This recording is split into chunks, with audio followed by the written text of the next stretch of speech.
you armpit lovers out there, this is for you, okay? What is going on, everybody? So, it seems like Wuthering Waves are kind of going all out with their marketing push for Camellya. They're making so many posts for this Resonator, it's insane. Like, more posts than any other Resonator has gotten. We got a bunch of character stuff, character info. They're doing a lot.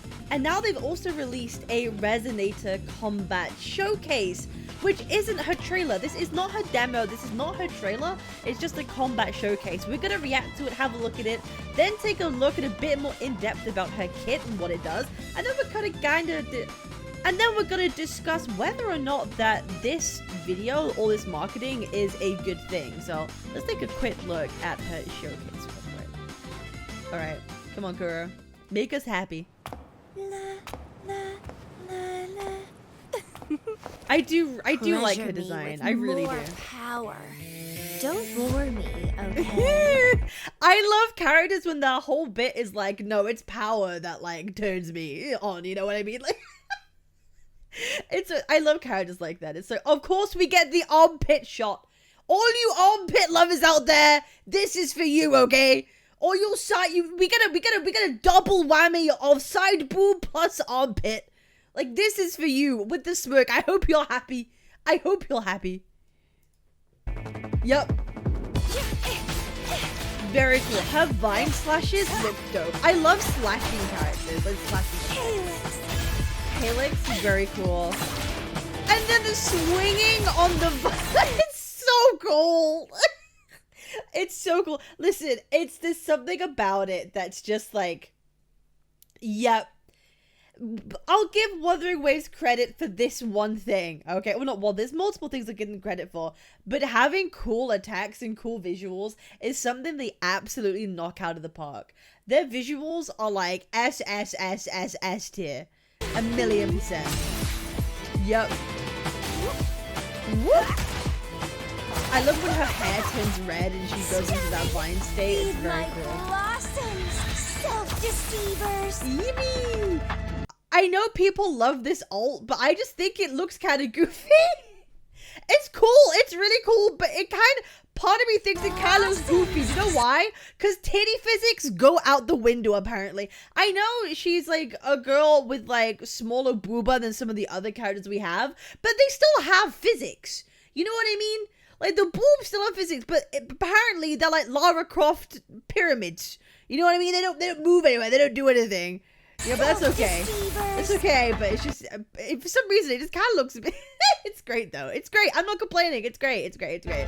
Her combat visuals are definitely the best in the game. Now, there is something that I want to talk about. So, we've seen, like, the combat showcase in this trailer, but part of me feels as though I kind of miss it being revealed in the actual full character demo trailer. I know they're trying to market and put as much out as they can about Camellya over this time to get people excited, but at this point, I think people have seen her combat mechanics and her combat showcase quite a lot at this point, especially like in places on Twitter. It's kind of hard to not see. And also, I feel it takes away from the hype a little bit of her character trailer, which I know is kind of hypocritical to say. We always say, hey, we need more marketing for our characters, but then when they do, I'm like, hey, I don't know, am I going to be less excited for the trailer? I hope that the trailer doesn't just include, like, some combat. We actually get something unique. We actually get one of those, like, story-driven trailers, kind of like how Jian's and how Shangli Yao's trailer were. Those trailers were amazing. Like, I hope we get something like that, a very much like a story-driven trailer for Camellya, which would be super cool. But I loved it. I hope that it's different enough. I hope they keep coming out with this. And I do like the fact that they're marketing more for their characters. Wooa, you need to do this for all of your characters. Market more, push more. And to be honest, other gacha games need to do this too.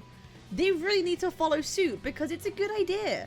People want to know more. They want to know what to save for. They want to know if they should be saving their pools or not. And I think doing it like a week out is actually a really good time frame.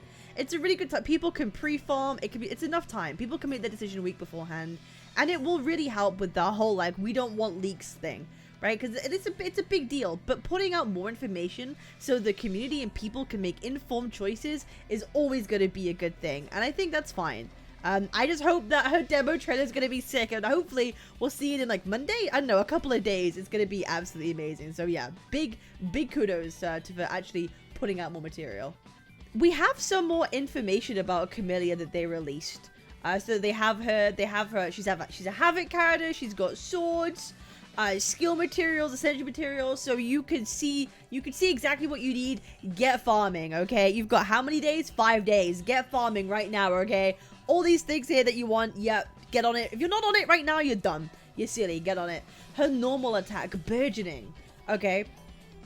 So in her normal attack, we can perform up to 5 consecutive attacks dealing Havoc damage. After performing basic attack, stay through a heavy attack pruning, hold the normal attack button to continuously strike the target, dealing Havoc damage. It's very cool.